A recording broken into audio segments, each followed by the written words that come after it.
probably 90% of people don't have $100,000+ laying around. So Right. most people have to get a mortgage. Not everybody has to have a realtor to purchase a home. Definitely recommend it. I always 100% recommend having a realtor, but technically you can find your own home. But the mortgage side of it really is that most important piece, because you can find 100 homes, maybe not now in this market, but you can find 100 homes. But if that financing, like if the money isn't there, and just tying back and going back to before, the money and the responsibility of, being financial fit, if that portion isn't there, even taking it a step further, if the credit isn't there for you to be able to qualify for a mortgage, that really is that bridge from you finding that home and actually getting into it. I am creating a Patreon. A Patreon is essentially like an exclusive community. Supporters, their fans, they come in one area and they get extra stuff. So I have 3 different tiers, and it is a membership. So you have to pay a small fee per month to be a part of the Patreon.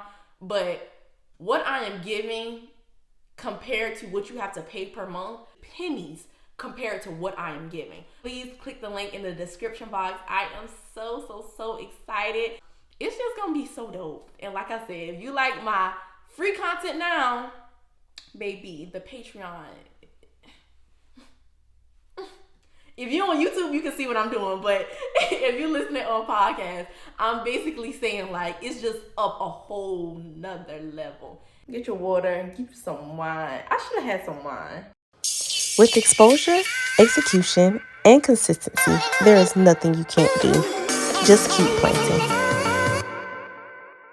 Hey y'all, thank you so much for tuning into another episode on the Responsible Homegirl podcast. My name is Kiani, and of course, I am the Responsible Homegirl. And this is a space that I have created so young adults can become financially responsible and wealth conscious. So the way that we do that is 1, sharing financial education, and then 2, interviewing amazing entrepreneurs who are building their wealth through business. So today I have a very special treat for y'all, because we always glamorize home ownership, the house hunting process, all of that good stuff. But a deal will not go through without these 2 ladies. So I can't wait to dive in, jump into this conversation. But before we get into all of that, can both of you introduce yourselves and just tell my community a little bit about who you are, where you're from, and all of that good stuff? My name is Jalessa Causey. I am a mortgage loan officer assistant with Legacy Lending Mortgage Group under LaKeshia Johnson Armstrong. The business is located in South Carolina, and I'm currently in New Jersey. And I'm interested in helping all homeowners, potential homeowners, get a home if that is what they're interested in. Absolutely. I am LaKeshia Johnson Armstrong. As Lisa had stated, I am the loan officer. I am in South Carolina. I own Legacy Lending Mortgage Group. Myself, Jalessa, and about, what are we up to now? 20 other ladies. So I'm sorry, say that again. no, I said that was so good. That's so good. Oh, yeah. We are in the process of building an empire of beautiful ladies who are gonna be in the lending. For me, I've been a loan officer for some time. I never knew what a loan officer did, never heard of one. Like you said, when I thought of real estate, I knew of a realtor. So just to cut the story short, got intrigued in helping my aunt purchase a home. And I decided, not decided, I had a very, very special person, my mentor, Sandra Mandeville, Sam, I always shout her out everywhere I go, said, this is something that you should do. And I got intrigued with it. I really, really got intrigued. It became a passion of mine. I started being a loan officer myself. I'm a researcher by nature, so I started researching. And then eventually, I had a vision that I didn't want to be the only person with this information. Like that, there has to be other people who have no clue, just like me, that this even exists, that they can work from home, that they can be a loan officer, that they can help people. I set out to, really inform people and kind of just test the waters and see who else may be interested. And lo and behold, God blessed me with an amazing group of ladies who were like, yeah, like we're interested. And the rest is like literally history. Mm-hmm. I love that. I love that so much. And before we get into all of this information about mortgage lending, I always start off the podcast with just asking my guests, what is one irresponsible financial decision that you've ever made? And while y'all think about your answers, I'm going to tell you why I always ask that. Okay. I have a brand called the Responsible Homegirl, but Kiani didn't just arrive here. Like, I am the recovered irresponsible homegirl. So I want to show, or like literally tell everybody that's listening to my podcast, like, it doesn't matter where you start. It's about how you finish. So I want to hear from both of you ladies. What is at least one irresponsible financial decision that you've ever made? I would say not filing my taxes for about 2 years. And I'm wanting to file them, but I didn't. And then having to, when I wanted to become a tax preparer, I took the classes, signed on with the company, paid my money, did all these things. And I ran into that block and I was like, oh yeah, I forgot about that. I probably need to take care of, my situation with the IRS first. So I would say for me, that was like probably one of my biggest financial irresponsibilities, that I knew the importance of it, but I guess I didn't really like take into consideration how it would affect me, how it would affect my career, and different things like that. So can I get on your business just a little bit? So sure. Why weren't you filing your taxes? Was it because I don't want to assume. So tell me, why weren't you filing your taxes? I didn't file my taxes. I got married and we were supposed to be filing our taxes together. Well, I had my things together, but my partner did not. And so kept pushing it back and pushing it back. It was 2015. And I realized, I'm like, okay, 2015 has went by. 2016 has went by. And I wanted to become a tax preparer. And one of the things I learned was you have 2 years. Like after that second year, it's pretty hard to do anything. And so that was my reason. And I went on ahead and started filing by myself because I'm like, I can't make someone else do something, but I need to make sure that, I take care of my financial duties. And so that was my reasoning for not filing, but I did get it taken care of. We love it. We love it. Okay, LaKeshia, your irresponsible financial decision? I'm going to go ahead and tell you, I can tell you off top.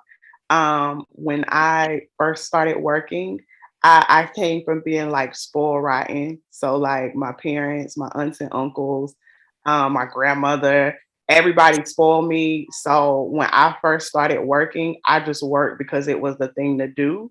Like not because I had to. It was just one of those, like, I just want to work. I don't want to be.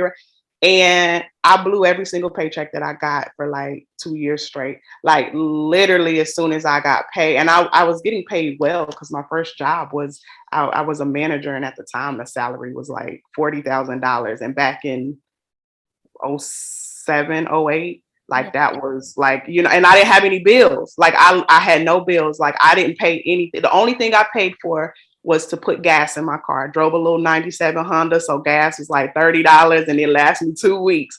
Right. Every single week that I would get paid, I would go to dealers and buy 2 or 3 Coach purses. I had to have the wallet. And then it flipped over to Ed Hardy. I don't know if you guys remember Christian Audige, and Ed Hardy came out. I was crazy over it.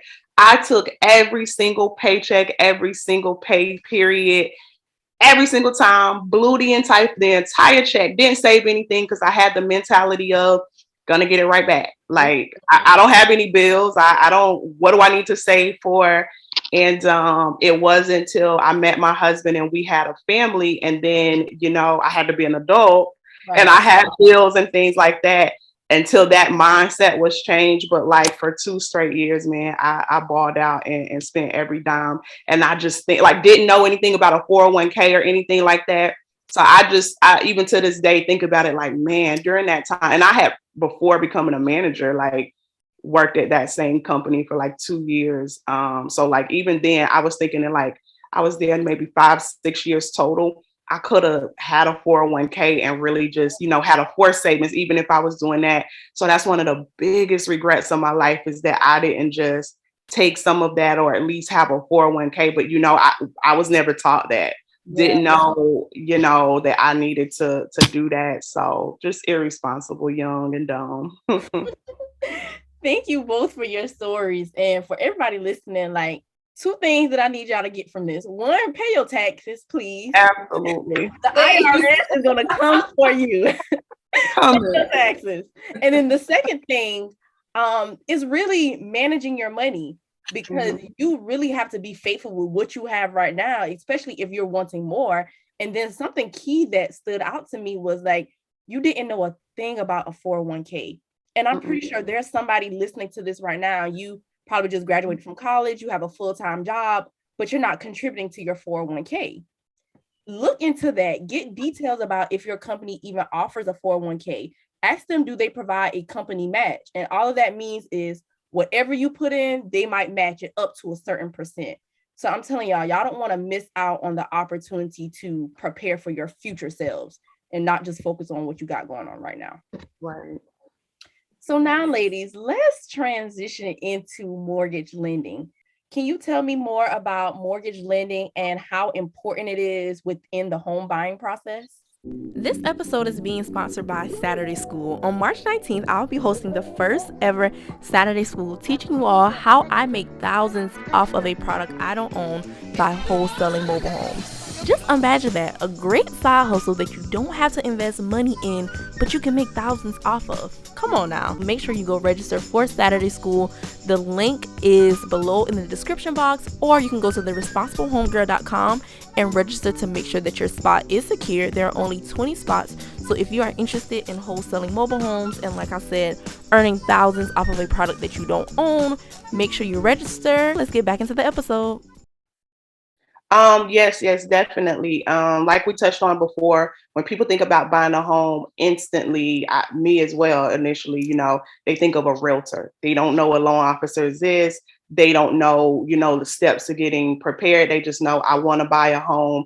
Let me just call a realtor. You know, most people right now, just off the top of your head, especially since COVID, like there's been a lot of people who become agents.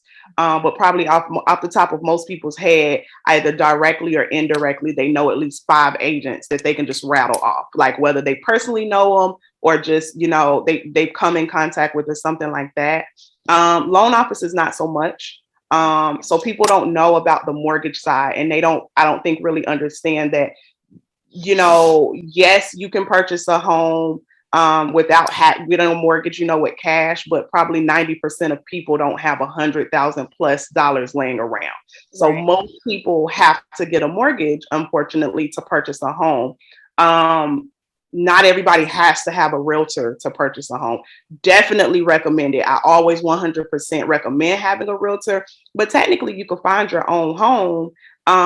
But the mortgage side of it really is that most important piece, because you can find 100 homes, maybe not now in this market, but you can find 100 homes. But if that financing, like if the money isn't there, and just tying back and going back to before, you know, the money and the responsibility of, you know, being financial fit, if that portion isn't there, even taking it a step further, if the credit isn't there for you to be able to qualify for a mortgage, that really is that bridge from you finding that home and actually getting into it. More so preparing for that stage, because there are a lot of steps and, you know, things to get there. But the mortgage part of it is kind of like it's almost, you know, do or die part. Yeah. And something critical that you said that kind of stood out to me was like, being financially fit to even get a mortgage. So can y'all touch on that a little bit? Like, if I just wanted a house tomorrow, can I just hit one of y'all up and go house hunting, or go get a realtor and go house hunting? Can you tell me about, like, what does it mean to get financially fit for a mortgage? Being financially fit means, so I tell everybody, like, and when people think about getting a home, like, mortgages are usually what they think about, or I'm sorry, credit. Credit is one part of it. Credit's like what gets your foot in the door. So it's like the entry ticket, so to speak. It's like to get you in there, but that's not the end all be all. Like, you do need to have some responsibility with credit, have decent credit, not great or perfect credit, but just to even start the conversation, you want to have that. So the credit is the first part. Being financially fit is, your credit is a direct correlation of how well you manage debt and pay your bills on time. Right. So if you're not paying your bills on time, if you're currently not paying your bills on time, purchasing a house should not be the focus. Getting financially, literally getting someone who can really help you manage your debt, manage your bills, make sure you're paying the things that you have currently on time, so that when you do get to that portion, getting the home, you have those things in order. Because a lot of people, especially now, that credit repair and disputing and things are like that are out there. A lot of people aren't really understanding credit and how it works and how important it is to pay your bills on time and budget and things like that. So they're running to someone to fix their credit. They don't really see, they haven't changed their behaviors. They haven't started, paying things on time, making sure that they understand those things. So their credit gets repaired or fixed, but they go right back into a hole, whereas getting financially fit, getting in a position where you're paying your bills on time, where you're budgeting, you're cutting out unnecessary things, because getting a home is a totally different ball game from, just renting. And not to stray anyone away from it, but it is a huge responsibility. And you want to make sure before you go there, you really have a set plan. You're able to budget. You're able to not spend frivolously, how I did, just spend every paycheck and gonna get it back, next week. Like, those things, you want to set yourself up in a position to not only get a home, but to keep it, and to not be house poor, which means you have a home and all you're doing is working to pay that mortgage, and you can't really do anything else. Absolutely. Girl, so much to unpack there. The first thing, when we talk about credit, one thing that really stood out to me, you said credit just gets you in the door. It's like your little foot in the door. And for me, what I always tell my community is, we make credit so much bigger than what it is, but credit is all about trustworthiness. If I tell my mama, let me hold $100 and I'm gonna pay you back on Friday. If my mama don't see me for another 2 weeks, and then I'm at her door about something, here, your $100, you think she's gonna trust me? Because I told her that I was gonna give her that money on Friday, and 14 days done passed. So it's the same thing with these companies who we borrow from, your car payment, your credit card debt, all of that stuff. So I want everybody listening, take the headache away from credit and literally pay your bills. Pay them on time. Absolutely. On time. And then if you have a credit card, some of the basic things that you can do is keep your utilization below 30% and pay off that balance every single month. Now, moving forward, you said credit gets you in the door. But what else do you need? Like savings, your debt to income. Can you talk to me a little bit more about that? Definitely. So you hit the two things on the nails on the head.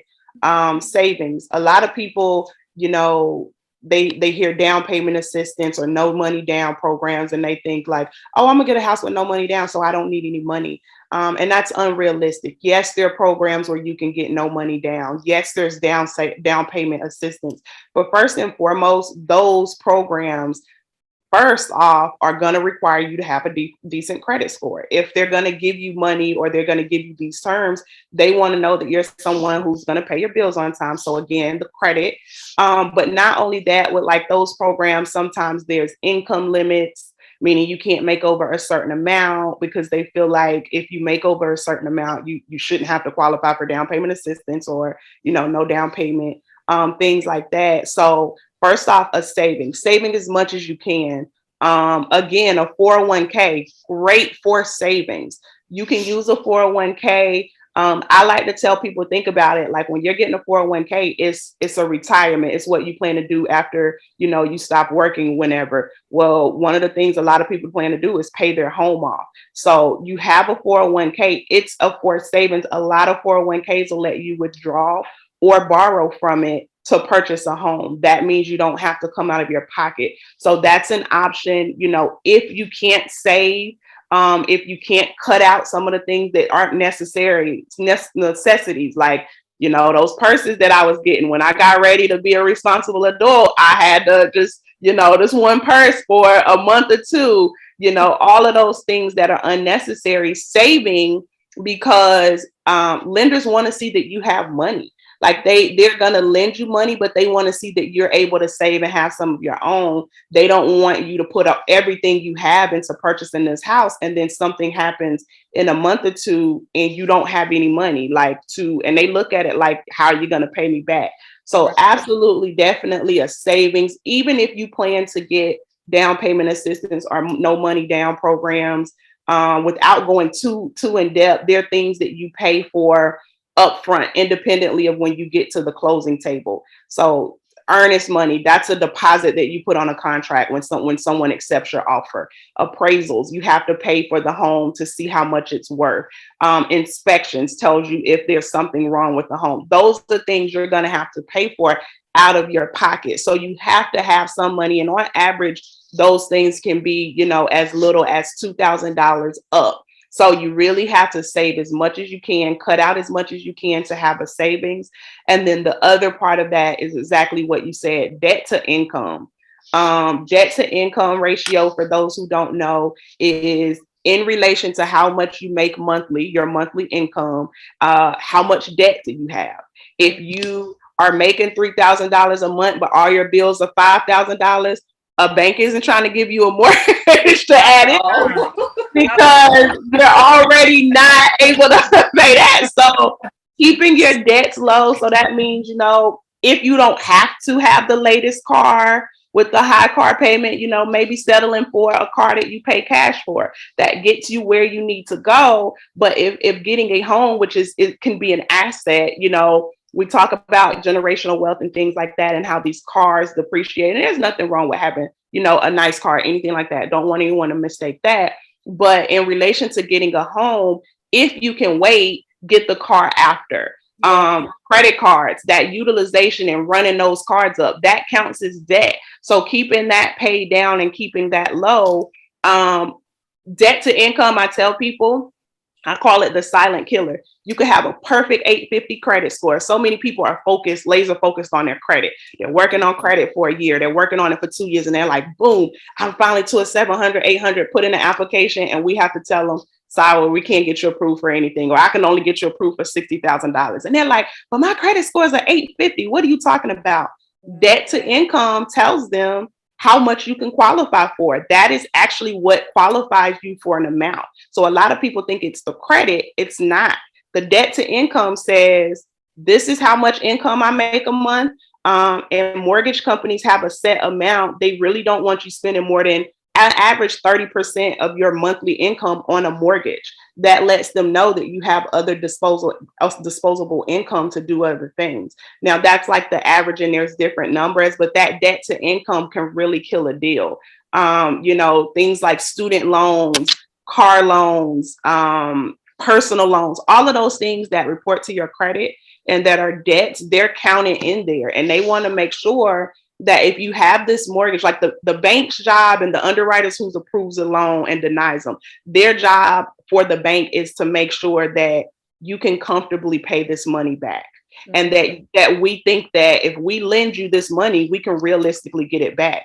If you already have you make $3,000 a month and you already are spending $2,500 in bills, like they're not really expecting that you can handle $1,000 or $1,500 mortgage payment, because where's it going to come from? Right. So Savings and debt to income and credit, all of those things tie in together.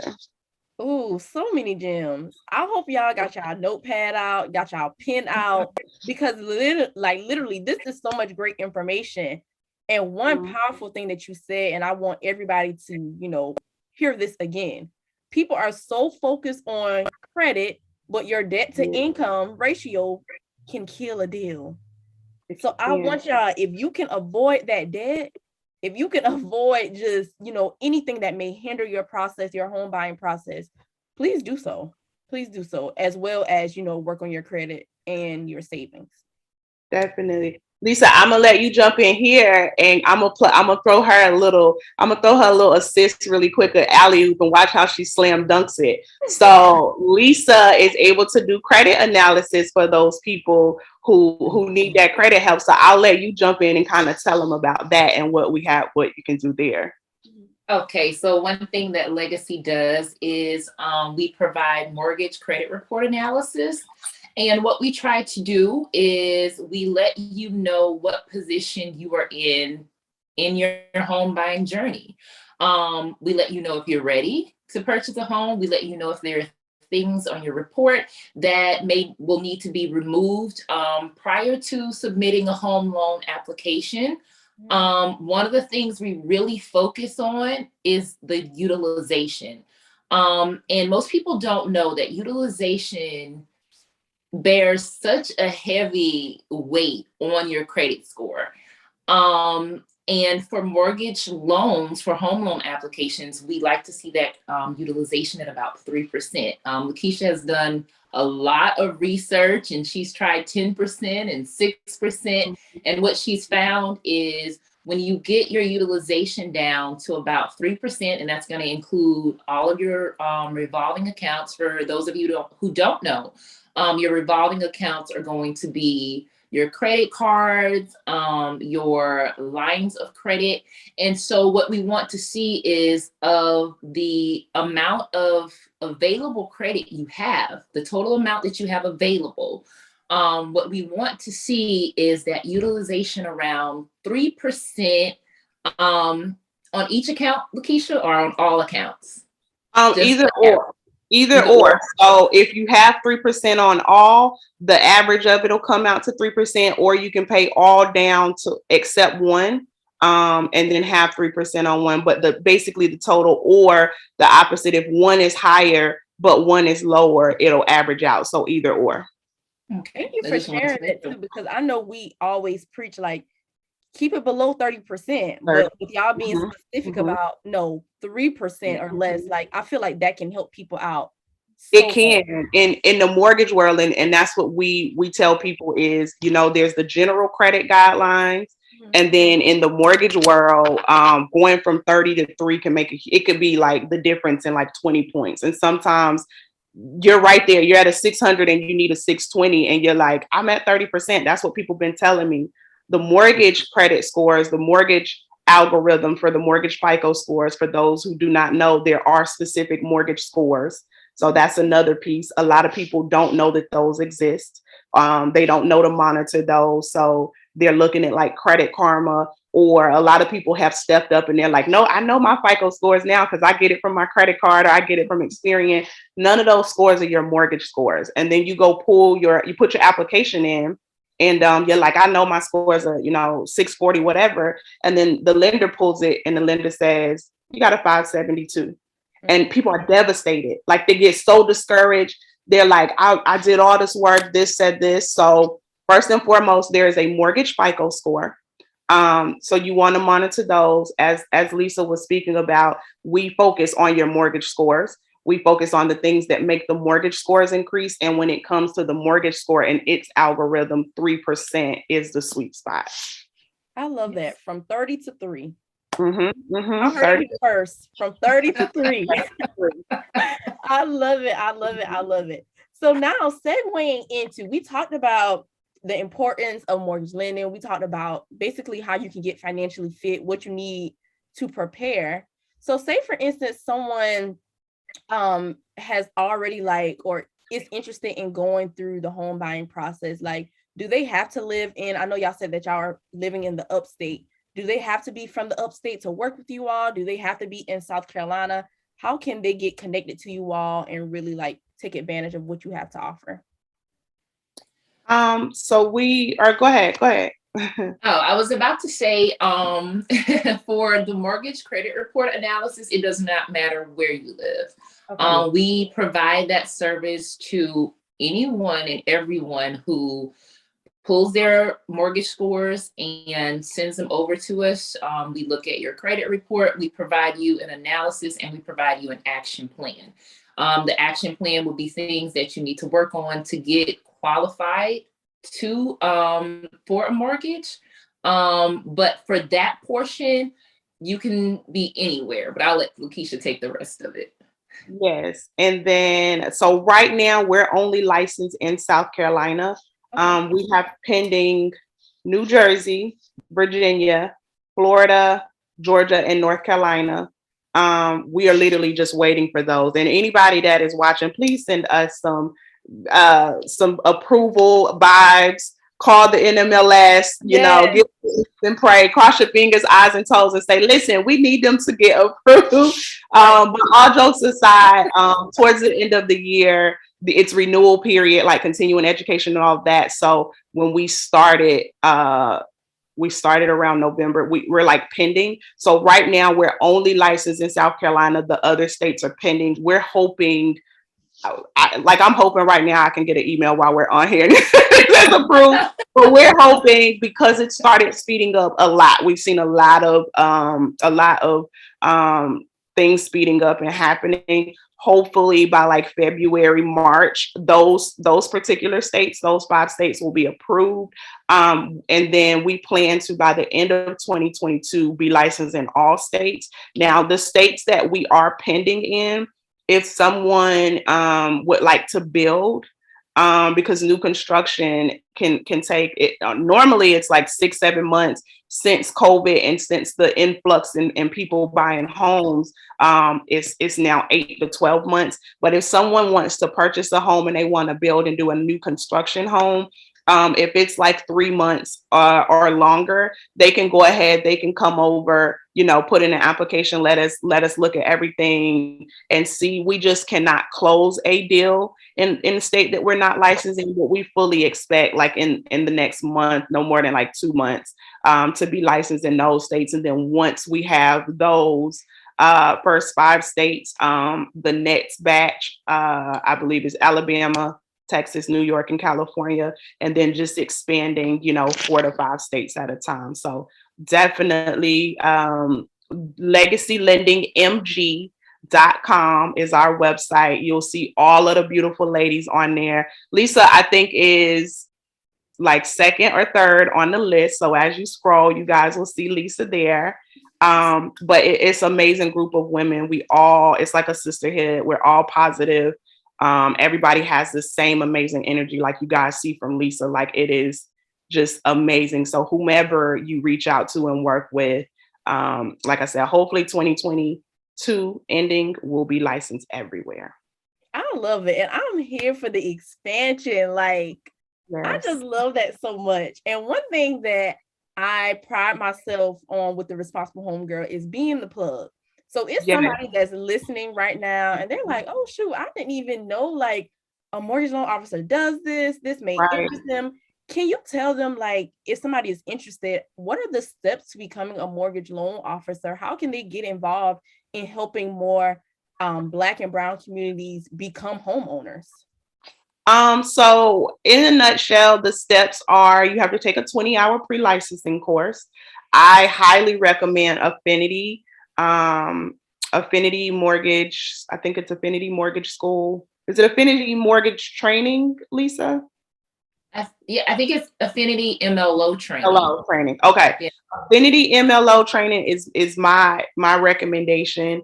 And then they have an exam prep course. After you complete those 20 hours, you have to pass an exam. That exam is like literally the devil.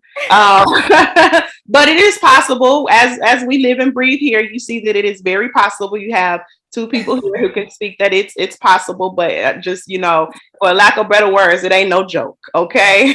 At all. No, as long as you're determined and disciplined and you study, you usually, you use the tools that were given in the pre-licensing. I highly recommend taking the exam prep. The lady who created the course, Artricia Woods, is amazing. She breaks everything down. So you take the pre-licensing, you take the exam prep and take the exam. You have to pass with the 75 or better. It's like 120 questions on the exam. And then get a 75 or better. Then from there, you find a sponsor, which is pretty much who you want to work for. I am currently training all of these beautiful ladies, so I am not currently taking anyone new, but we fully expect, hopefully, like around June, July of this year, to be able to hire some new people. I specialize in training new loan officers. So people who are new and, don't know, I specialize in them because they don't really have any bad habits to break. They don't really, they don't really know, like, yeah, like they don't have bad habits. They kind of are more open, more receptive. And a lot of times, yeah, and very teachable and coachable. And believe me, like sometimes it blows my mind. I tell these ladies things and they're like, okay. And I'm like, y'all not going to question me or nothing. So they literally, are coachable, they're teachable, and you just don't find that as much with people who already have some skin in the game. So I like people who are new to it, really willing to learn. But even if, not with myself and not with my company, finding a great sponsor is super important. Something to note, there is a background check and credit check that has to be done. Really just looking for felonies and more so like fraud, because you are going to be dealing with people's most intimate information, their most personal information. So they don't allow anyone with any thing tied to fraud. And then felonies, they don't want you to have any felonies like within the past 7 years, but never if it has to do with fraud. So if you have any fraud type related things going on, you cannot be a loan officer. Other than that, if you have a felony and it's over 7 years, you usually are okay, and it's up to the regulator. Credit scares people because they hear a credit check. For the most part, they really just want to make sure you don't have like judgments and liens and stuff like that. Some states, it's statewide. Some states won't want you to have collections or charge-offs. I will say South Carolina has been the biggest one that I've seen that's like really strict on that. Most other states I've seen, they don't care. They don't look at a credit score and it's a soft check, but it's statewide, and South Carolina specifically is the one that's like, listen, and some people are like, well, why do I have to do that? But they feel if you're going to be talking to people about being financially fit, about their credit, things like that, you should kind of be able to talk it how you walk it, So those are pretty much the things. Once you do those things, you find a great sponsor. Super important to interview people. Make sure they work with your communication style. Make sure they're not just trying to sell you, get you in the game. A lot of people always ask about pay. That's their first thing. Definitely make sure it's somebody that's willing to train you. I would recommend taking a lower pay for someone who is there to train and coach and mentor you than someone that's willing to pay you the max, but they're never there. And you can't get that because the business is brutal. So finding someone who's available, who's willing to train and being there. And from there, biggest tip I can give is promote yourself. Even before you're a loan officer, even before you start the courses, getting out there, telling people what you're trying to do. And we need good, honest loan officers, but even more than that, I'm going to preface this with, I say this, I am not anti-white or any other color or any other race. I'm just super pro-Black, and I'm super pro-Black female. Absolutely. And we need Black females, Black females, people of color in general, but more specifically in the lending world, Black females are the minority. And that's really what prompted me to say, I want people to know that we can do this. Right. And, going out and doing it and making sure that you're with a great company and showing people that it's possible is definitely the biggest thing. Yes, I love that. And thank you so much for sharing all of that stuff and all of the amazing people who are listening to this right now. Earlier, LaKeshia said, anybody can probably count on both of their hands how many real estate agents they know. I feel like going into these future years, it needs to be like a surge of more Black loan officers, period. Mhm. Because like I Mhm. said earlier, a deal cannot close unless you got cash, just, chilling. Right. You need a mortgage loan officer. Mhm. Like, emphasis on the need. Emphasis Yes. on the need. So if you are listening to this and you like what they have talked about and you are passionate about helping more people kind of like experience their homes of home ownership, help them accomplish their goals, then I would definitely suggest you take their recommendations and take their tips. So, ladies, before we close out, does any of you have anything that you want to leave with my community? Any words of wisdom, financial advice, anything about mortgage lending before we close out? One thing I would say, to kind of piggyback off of what LaKeshia said, um, yes, we need more Black loan officers, but I'd like to put it out there. It's very rewarding. You think about it, home ownership is one of the like it's one of the biggest journeys that a consumer in our market will take. It's one of the biggest purchases. We're talking about hundreds of thousands of dollars. Right. It's one of the biggest purchases that anybody is going to make. And to be able to guide someone from point A and get them all the way to Z, and to see them walk into their home, walk into their destiny, walk into their journey, and accomplish the thing that they've been working for so hard for so long. It's very rewarding. So I would definitely extend, if you have any interest, please reach out. If you are going through the process of becoming a loan officer, if you, we talked about affinity, but if you need the link to the course or the exam prep, I highly recommend it, as she does. If you need any of that information, please reach out, because the more the merrier for our community. My goal is to help the community buy back the community. Yeah. We have so many. I will not knock real estate investors. I love real estate investors. I prefer when they buy and flip and sell back to the community. Right. But I prefer to have the community by their own community. And so what that looks like is getting you ready for home ownership. If you want to own a home, we want to put you in it, basically. And that's it's just as simple as that. If you want to start, and if you're interested in going on a journey, we will be there. We will hold you accountable until you get there. You work with us, we work with you, and we give you those action plans, and we get you as close to that journey as we possibly can.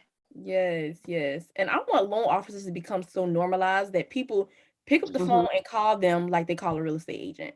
Yes. You know what I'm saying? Like, I want us to educate them that much so that they can know that, like, a loan officer is an integral part of this process, period. And yes, a real estate agent can refer to their preferred lender, but I just think that would be, so powerful to have that relationship. I agree. I think loan officers should be your best friend through the process. That's another thing we're promoting. People don't know that. They know, again, they think realtor. So a lot of times they ask realtor lender questions. And so, some realtors are just so good and so passionate at what they do that they'll try and answer them for them. And that's not knocking them. That's just them trying to be that all for their clients because they're so passionate. But lending questions really should be extended to your lender. You really shouldn't even do anything during the process, like not even blink without calling your lender and being like, hey, I just got some new lashes. I'm trying to blink this weekend. How's that going to affect me? But really, they should be your best friend. And I think people should know. And honestly, something else I'll throw out there.